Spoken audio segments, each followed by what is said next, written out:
Olá!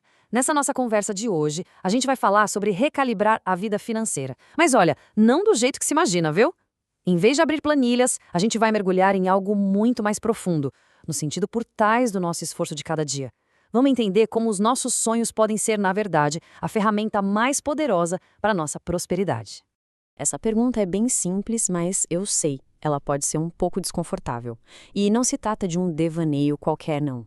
A ideia aqui é um exercício consciente, sabe? A capacidade de imaginar um futuro que seja de verdade diferente do presente.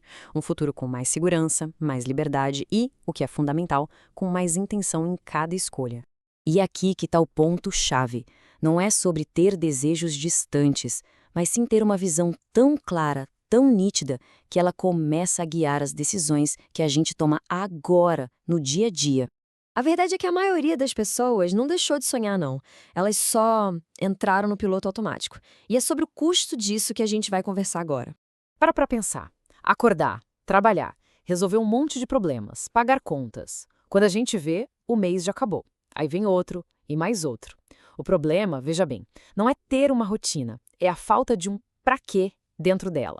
Sem um rumo, a vida financeira vira só um modo de sobrevivência. E esse padrão cobra um preço alto, só que muitas vezes a gente nem vê. É aquela sensação constante de cansaço, sabe? A frustração de não ver um progresso de verdade, aquelas decisões que a gente toma no impulso, sem pensar direito. E claro, o clássico, o dinheiro que parece que simplesmente some sem nenhuma explicação. No fundo, a sensação é exatamente essa, né? Um esforço enorme, uma correria diária, mas sem aquela percepção de que estamos, de fato, avançando para algo maior. E é aqui que a gente vira a chave. Vamos começar a enxergar o sonho não como uma coisa abstrata, mas como uma ferramenta mesmo, super prática e funcional para construir uma vida com mais propósito. Então, o ponto central é este aqui. O sonho não serve só para manter a gente motivado, não. Ele tem uma função prática na nossa organização financeira. Ele é como se fosse o nosso GPS. E como é que ele faz isso? Bom, ele dá direção para dinheiro, transforma o esforço do dia a dia em construção de patrimônio, ajuda a organizar as prioridades e, talvez o mais importante de tudo, ele sustenta a disciplina quando aquela motivação inicial vai embora. E a diferença que isso faz é gritante. Olha só, sem um sonho claro, a tendência é só reagir ao que acontece, buscando o prazer imediato. Agora, com o sonho, a gente começa a direcionar a vida, a avaliar o impacto futuro de cada decisão. O dinheiro, então, deixa de ser só um recurso para gastar agora e passa a ser uma ferramenta para o futuro. E tem uma base científica para isso, viu? O nosso cérebro não lida muito bem com o vazio, ele precisa de um alvo. Quando o futuro não está claro, ele simplesmente não leva isso em conta nas decisões do presente. Mas quando a gente dá para ir no objetivo visível, ele ativa o mecanismo de foco para proteger e construir esse futuro. Certo. Mas aqui é que está o ponto onde muita gente falha. Manter os sonhos só na cabeça não adianta. Ele precisa sair do campo da imaginação para virar um projeto em construção. E o processo para isso acontecer segue um ciclo bem claro. O sonho é a inspiração, o objetivo é o que dá forma a essa inspiração, as metas organizam o caminho em passos concretos e a ação é o que finalmente constrói a realidade. Se faltar qualquer uma dessas etapas, o ciclo se quebra. Ok, a teoria é super importante, mas a transformação de verdade acontece na prática. Então agora, vamos para a parte prática.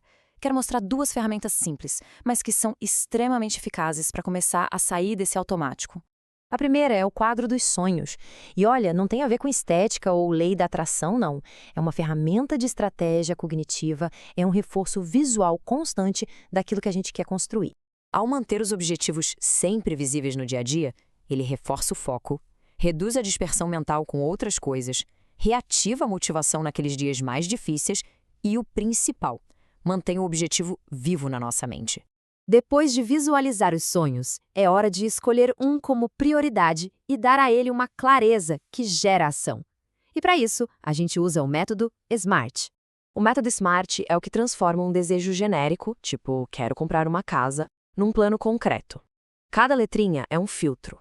S de específico. Que tipo de casa? Onde? M de mensurável. Quanto custa? Quanto precisa guardar por mês? A de atingível. Isso é realista com a grana que entra hoje? R de relevante. Comprar essa casa agora é a prioridade mais importante mesmo? E por fim, o T de temporal. Qual é o prazo final para isso acontecer? Sem essa clareza, um sonho continua sendo só um sonho. E assim a gente chega ao verdadeiro ponto de virada, a ideia central que precisa ficar clara para que a mudança realmente comece de verdade. É isso. A maioria das pessoas acredita que a transformação financeira começa com mais renda, mas na prática, ela começa com mais clareza. Não é sobre o quanto se ganha, mas sobre o que se constrói com o que se ganha. No fim das contas, tudo se resume a uma escolha que não dá para evitar. Ou a gente continua reagindo ao presente, aceitando qualquer destino que a vida trouxer, ou começa a construir ativamente o futuro, definindo o próprio caminho. Não existe meio termo nesse processo. E a boa notícia é que para dar o primeiro passo, não precisa ter o plano perfeito. O passo mais importante é simplesmente começar. Parar por alguns minutos, colocar no papel como se gostaria que a vida fosse, sabe? Escolher um sonho e dar uma forma para ele. Esse é o primeiro ato de construção. Porque no final, é isso que a gente precisa lembrar. Sonhar com clareza não é um jeito de fugir da realidade. É o primeiro e mais poderoso passo para começar a transformar essa realidade.